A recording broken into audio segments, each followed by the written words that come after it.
Mari kita berdoa. Tuhan Allah Bapa kami anak-anak-Mu, rindu mendengarkan firman Tuhan. Kuasai hati dan pikiran kami dengan Roh Kudus-Mu ya Bapa, agar kami dimampukan untuk mengerti apa yang Kau firmankan. Dan firman ini boleh tertanam dalam hati kami dan kami lakukan dalam kehidupan kami. Bersabdalah ya Bapa, karena kami telah siap untuk mendengarkan. Dalam nama Tuhan Yesus Kristus kami berdoa. Amin.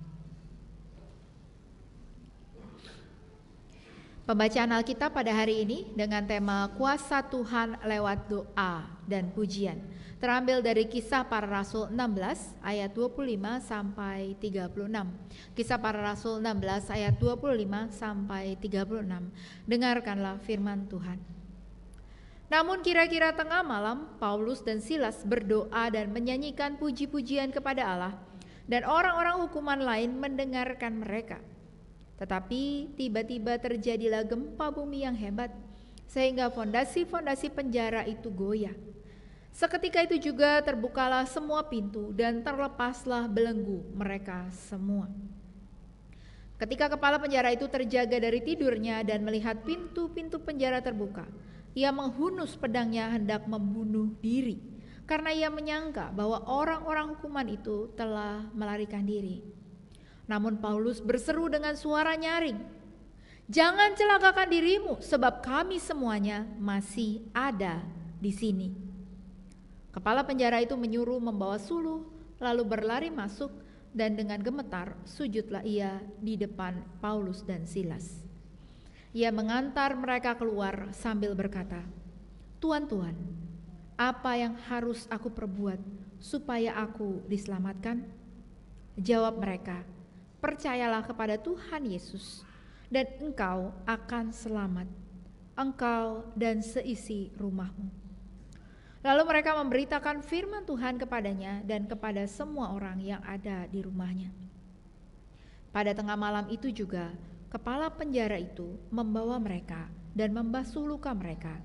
Seketika itu juga ia dan keluarganya dibaptis.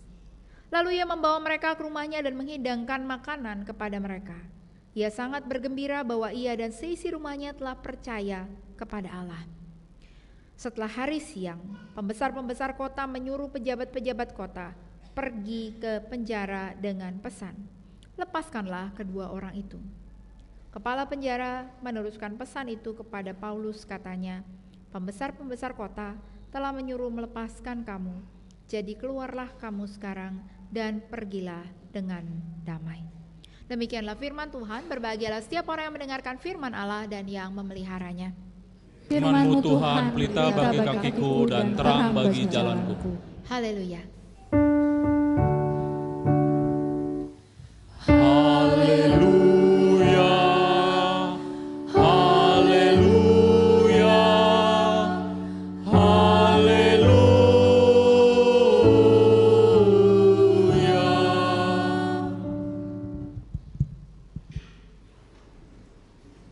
Shalom Bapak Ibu Saudara kekasih Tuhan. Bapak Ibu Saudara, pernah nggak sih kita ngerasa udah berusaha hidup yang baik untuk Tuhan, sudah berusaha melakukan yang terbaik, tapi kok hidup kita nggak mulus ya? Atau malah mungkin di saat kita mau berkomitmen, menyerahkan diri untuk melayani Tuhan, tapi kok malah banyak hal tidak menyenangkan yang terjadi dalam kehidupan kita. Atau mungkin juga kita berpikir, aduh kita sudah melayani bertahun-tahun kok, tapi Tuhan kenapa tetap membiarkan saya di PHK? Kok sulit mendapatkan pekerjaan? Bisa jadi baru saja komitmen jadi BP atau jadi penatua, tapi mengalami sakit yang rasanya seperti hukuman dari Tuhan.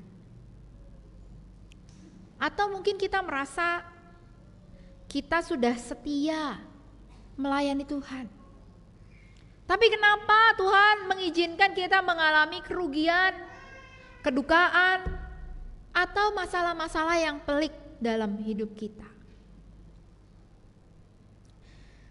Jika pernah, atau mungkin saat ini sedang mengalaminya. Bapak Ibu Saudara, pertanyaan berikutnya, apa sih yang kita lakukan? Kalau kita mengalami hal-hal seperti itu, apa yang kita lakukan? Apakah kita tetap berdoa, berserah pada Tuhan? Mungkin iya ya. Tapi ada enggak yang sanggup memuji Tuhan dalam keadaan yang tidak menyenangkan seperti itu? Ya, misalnya tadi ya, Yesusku penyelamatku, tiada yang seperti Engkau. Kalau lagi nyantai-nyantai, tenang-tenang, hidupnya baik-baik saja, mungkin gampang gitu ya. Atau lagi dapat banyak berkat gitu, mudah banget menyanyikan lagu itu. Tapi kalau kita sedang dalam kesulitan, masalah, mudahkah menyanyikan lagu seperti itu? Atau mungkin kita malahan marah sama Tuhan. Kita tetap berdoa, tetap memuji Tuhan, atau kita marah sama Tuhan? Minimal mengeluh lah. Kenapa sih Tuhan? Ya, biasanya itu yang paling sering kita lakukan ya, paling mudah sih memang. Kalau masalah itu paling mudah marah atau mengeluh ya, benar nggak Bapak Ibu Saudara? Setuju nggak? Kalau untuk berdoa, memuji Tuhan, Tuhan itu baik, Tuhan penuh anugerah, segala yang baik yang dilakukan oleh Tuhan, mudah nggak berdoa seperti itu? Mungkin nggak mudah ya. Tapi Bapak Ibu Saudara, kalau kita pernah atau mungkin saat ini kita sedang mengalami, kita nggak sendirian Bapak Ibu Saudara. Paulus dan Silas pernah mengalami hal serupa. Paulus dan Silas mendapatkan penglihatan untuk datang ke Makedonia. Penglihatannya apa sih? Penglihatannya ada orang minta tolong, ayo menyeberang ke sini, ke Makedonia. Artinya apa? Dia disuruh sama Tuhan untuk datang ke sana, untuk menyelamatkan mereka yang ada di Makedonia. Mereka datang ke Makedonia, di kota pertama adalah Filipi di sana. Mereka memberitakan Injil dengan tekun. Awalnya semua berjalan baik. Ada orang yang bertobat, memberi mereka tumpangan. Lalu mereka bertemu dengan seorang disebut hamba perempuan yang ada roh tenung di dalamnya, ada roh jahat yang ada di situ, ada di dalam tubuh budak perempuan itu, sehingga si budak perempuan ini punya kemampuan, Bapak Ibu Saudara. Kemampuannya apa? Ada yang tahu? Kalau roh tenung itu kemampuannya dia bisa fortune telling gitu ya, bisa meramalkan masa depan. Wah, kira-kira kalau ada orang bisa meramal masa depan, itu buat apa? Buat cari uang ya. Saya nggak berani bilang bahasa Mandarinnya ya, nanti mama saya marah. Ya, nggak buat cari untung begitu ya, cari uang dan sebagainya ya. Jangan disebutin Ci ya. Oke. Nah, jadi si budak perempuan ini dipakai untuk mencari untung, mencari keuntungan ya. Tapi sama Paulus dan Silas diapain? Dikeluarin rohnya. Kenapa? Karena tentu saja kalau di dalam tubuh seorang itu ada roh jahatnya, dia itu kan terbelenggu roh jahat. Jadi Paulus dan Silas mengusir roh itu. Nah, apa yang terjadi berikutnya? Yang terjadi berikutnya itu yang tadi kita baca. Mereka ada di mana itu? Yang tadi kita baca, Paulus dan Silas ada di dalam penjara. Ya. Mereka ada di dalam penjara karena setelah mengusir roh jahat dari perempuan itu, mereka dihakimi lah, ya kan? Walaupun gak dalam sidang resmi, mereka dipukulin, dianiaya, lalu dimasukkan penjara. Masukin penjara, dikatakan penjara yang paling tengah, ruangan yang paling tengah, itu paling gelap. Gak cukup di situ aja, mereka juga dibelenggu. Jadi mereka dihukum dengan semena-mena tanpa diadili dengan benar. Padahal mereka ngapain tadi ke Filipi? Memberitakan Injil, mau menyelamatkan orang-orang yang seharusnya diselamatkan. Bapak Ibu Saudara kekasih Tuhan, nyatanya percaya pada Tuhan, hidup melayani Tuhan tidak lantas membuat kita bebas dari masalah. Tapi yang menarik adalah dalam situasi seperti itu, apa yang mereka lakukan? Tadi kita baca, apa yang mereka lakukan? Di ayat 25 dikatakan mereka berdoa dan memuji Tuhan. Dan yang mereka lakukan itu didengarkan oleh orang-orang hukuman yang lain. Pertanyaannya, kenapa di saat seperti itu, di saat hal yang paling mudah bagi mereka lakukan adalah marah sama Tuhan, mengeluh, protes. Tuhan, kami udah melayanimu loh, kami lakukan semua ini untuk Tuhan, kenapa malah kami menderita? Tapi mereka gak lakukan itu. Mereka gak marah sama Tuhan sekalipun mereka diperlakukan tidak adil, dipukuli, dipenjara. Mereka tidak marah. Yang mereka lakukan adalah berdoa. Yang mereka lakukan adalah menyanyikan nyanyian pujian. Nyanyian pujian loh Bapak Ibu Saudara, bukan nyanyian ratapan. Mereka bukan berdoanya mengeluh minta dilepaskan, tapi mereka memuji Tuhan.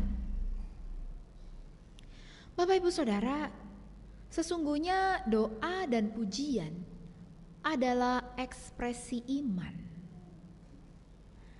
Dengan mereka berdoa, mereka sedang memperkuat relasi mereka dengan Tuhan. Dengan berdoa, mereka merasakan bahwa Tuhan dekat, mereka didampingi, mereka dikuatkan. Dengan berdoa, mereka dimampukan untuk tidak larut dalam situasi yang mencekam. Tidak terpuruk, bahkan dimampukan untuk dapat memuji Tuhan. Tetap berserah dan menyerahkan diri mereka secara total. Mereka menyadari bahwa hidup mereka ada dalam kendali Allah, sehingga mereka percaya apa yang mereka lakukan tidak sia-sia. Tuhan akan menolong mereka. Mereka percaya bahwa apapun yang terjadi adalah rancangan Tuhan, dan rancangan Tuhan itu selalu baik bagi mereka. Mereka bisa percaya itu karena mereka memiliki relasi yang intim dengan Tuhan. Pastinya mereka berdoa bukan cuma di saat mereka di penjara saat itu, tapi mereka terus-menerus berdoa. Mereka terus-menerus menjalin relasi yang intim dengan Tuhan. Karena mereka memiliki relasi yang intim dengan Tuhan itu memampukan mereka mengerti kehendak Allah bagi mereka. Dengan berdoa dan memuji Tuhan, secara psikologis juga mereka jadi lebih kuat menghadapi setiap penderitaan yang ada. Lalu apa yang terjadi kemudian Bapak Ibu Saudara? Apa yang terjadi setelah mereka berdoa dan menyanyikan nyanyian pujian tadi? Dikatakan tiba-tiba gempa. Gempanya juga bukan sembarang gempa, dikatakan gempa bumi hebat. Yang saking kerasnya, nggak tahu berapa skala Richter gitu ya, fondasi penjaranya goyah, pintu-pintu penjara terbuka dan belenggu mereka terlepas. Bapak Ibu Saudara, ini bukan fenomena yang wajar sebenarnya.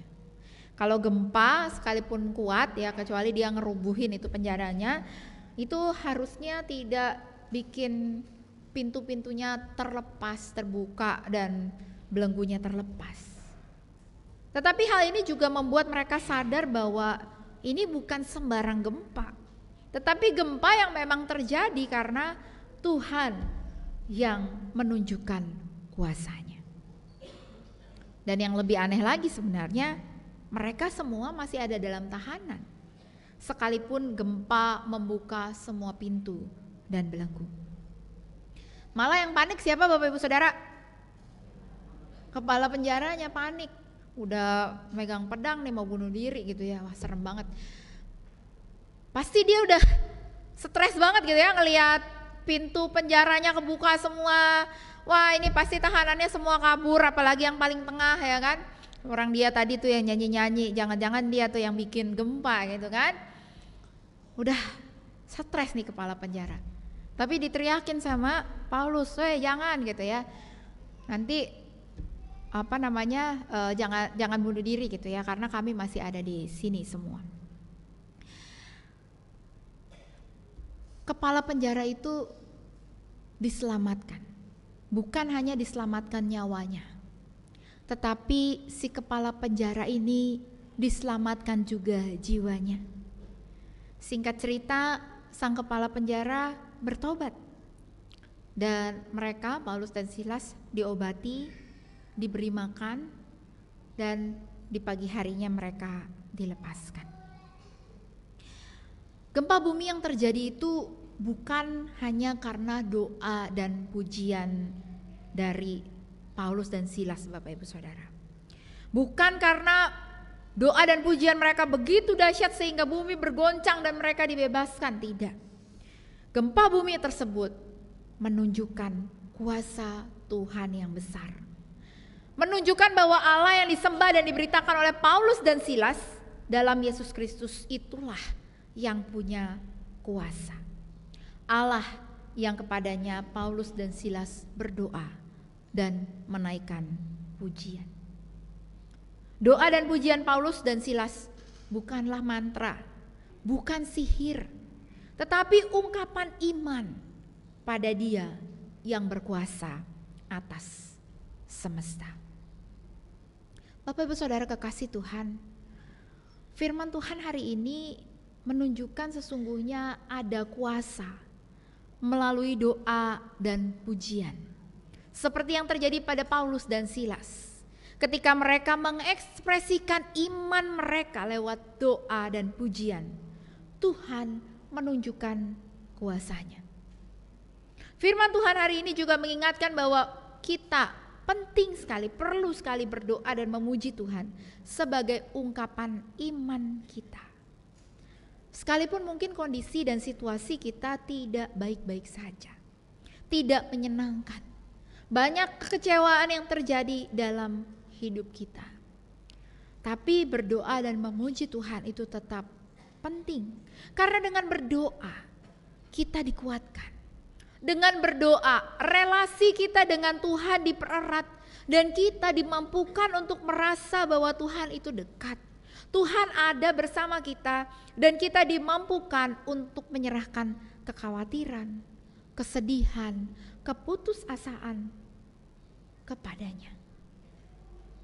Dan itu semua akan digantikan damai dan sukacita yang seringkali gak bisa dimengerti oleh akal manusia. Dengan pujian kita dimampukan untuk mengingat kebaikan Tuhan, mengingat hal-hal yang telah Tuhan kerjakan bagi kita dengan pujian kita. Dan dengan pujian itu kita juga dimampukan untuk mensyukuri setiap hal yang terjadi dalam kehidupan kita. Dengan pujian juga membantu kita menyadari bahwa hidup kita ada di dalam rancangan Allah. Bapak Ibu Saudara kekasih Tuhan, mungkin kuasa Tuhan yang ditunjukkan kepada kita tidak ditunjukkan dengan mujizat spektakuler seperti yang terjadi pada Paulus dan Silas. Mungkin gak dengan tiba-tiba masalah kita terus dapat solusi. Habis kita doa, pujian ya, doa puasa, lalu menyanyikan nyanyian pujian mungkin sehari penuh, lalu tiba-tiba besoknya dapat kerja, atau tiba-tiba besoknya orang yang menipu, merugikan kita, masuk penjara dan semua kerugian kita kembali, atau mungkin kita yang sakit tiba-tiba sembuh. Gak gitu juga. Tetapi dengan berdoa dan memuji Tuhan, kita mengandalkan Tuhan. Kita menyerahkan segala permasalahan kita kepada Tuhan. Dengan demikian, hubungan pribadi kita dengan Tuhan juga semakin dekat. Sehingga kita dimampukan untuk melihat dengan kacamatanya Tuhan. Kita bisa melihat hal-hal baik dalam situasi yang buruk. Bapak Ibu Saudara kekasih Tuhan, beberapa hari yang lalu saya melihat video yang viral. Kayaknya di Radar Bogor ya, kalau nggak salah ya videonya. Mungkin Bapak Ibu pernah sempat lihat juga. Ada mobil yang tertimpa pohon ya di daerah Siloam situ. Mobil tertimpa pohon ya, jemaat kita ya sepertinya ya mobilnya ya. Nah yang menarik adalah dia sangat tenang menghadapi masalah ini. Dia nggak marah-marah tapi tenang aja gitu. Dan berkata yang menarik itu dia berkata begini, untungnya ada mobil saya jadi nggak nimpa mobil orang lain yang ada orangnya. Jadi waktu itu mobil dia rupanya diparkir ya. Karena mobilnya ketimpa jadi nggak nimpa mobil yang lain yang ada orang yang lewat. Ya tentu saja kalau nimpa orang yang mobil yang ada orangnya bisa celaka ya. Di tengah kondisi yang mungkin kalau kita di posisi Bapak itu ya, kita marah-marah, ngomel karena mobil kita rusak. Tapi ini malah bersyukur gitu ya. Untung ada mobil saya. Kalau enggak orang lain yang kena. Ya. Bapak Ibu Saudara kekasih Tuhan, pemazmur dalam Mazmur 42. Ini salah satu mazmur ratapan gitu ya. Pemazmur mengatakan, mengapa engkau tertekan hai jiwaku dan gelisah di dalam diriku. Berharaplah kepada Allah, sebab aku akan bersyukur lagi kepadanya, penolongku dan Allahku. Di sini pemazmur meratap, tetapi sekaligus memuji Tuhan. Karena ia percaya bahwa Tuhan yang sudah menolong dia melalui setiap permasalahannya, memulihkan dia dari permasalahannya yang dulu, akan kembali menolong dan memulihkan dia saat ini, di masalah yang sekarang dan di masalah yang akan datang. Bapak Ibu Saudara kekasih Tuhan, kalau pemazmur percaya bahwa Allah yang sama yang sudah menolong dia, memulihkan, akan tetap memulihkan di setiap permasalahan, duka cita dan penderitaan yang ia alami. Tuhan kita adalah Tuhan yang sama dengan sang pemazmur. Dia juga akan menolong dan memulihkan kita di setiap permasalahan kita, di setiap duka cita kita, di setiap penderitaan yang kita alami. Dengan berdoa dan pujian yang kita naikkan, mungkin masalah kita tidak langsung selesai, tetapi belenggu yang membebani hati kita bisa terlepas, sehingga kita memperoleh kelegaan. Dengan memuji Tuhan, kita mampu mensyukuri setiap karya Tuhan dalam hidup kita, sehingga kita memperoleh sukacita dan damai sejahtera yang melampaui segala akal. Amin.